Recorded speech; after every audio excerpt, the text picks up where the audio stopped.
मलकीत सिंह मछाना साहब जो नावल नगार हैं, अफसाना निगार हैं, सहाफ़ी हैं, इंडिया से तशरीफ़ लाए हैं, वो आज इकबाल पर बहस करेंगे। तशरीफ़ लाए मलकीत सिंह मछाना साहब।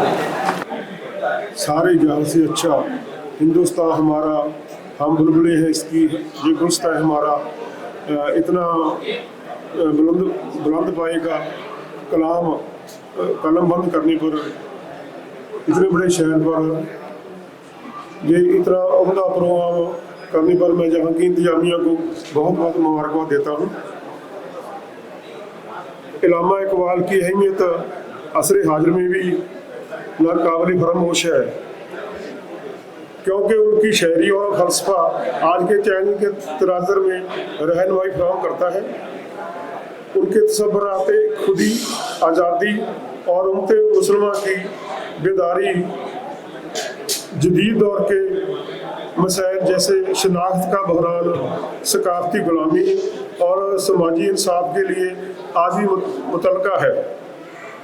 खुदी और आगाही, इकबाल का पैगाम खुद ही आज के नौजवानों को खुद एतमादी और इनफरादी सलाहियतों को उजागर करने की तरगीब देता है, जो ग्लोबलाइजेशन के दौर में अपनी शनाख्त खोने के खतरे से दो चार हैं। फिक्री आज़ादी, उनके मगरबी तहजीब के तकलीदी रवैयों पर तनकीद की और इस्लामी इक़दार को जदीद तनाज़र में पेश किया। आज के इस दौर में जब मुस्लिम माशरे मगरबी असरात और अपनी रवायात के दरमियान तवाज़ुन ढूंढ रहे हैं, इकबाल का फ़लसफ़ा एक पुरका किरदार अदा करता है। रूहानी रहनुमाई, उनकी शायरी मादी तरक्की के साथ साथ रूहानी इक़दार को बरकरार रखने पर जोर देती है, जो टेक्नोलॉजी और मादियत परस्ती के इस दौर के तवाज़ुन के लिए ज़रूरी है। उनका एक शेर मुलाज़ा फरमाएं, उठो मेरी दुनिया के गरीबों को जगाओ, काके अमरा के दारो दीवार हिलाओ।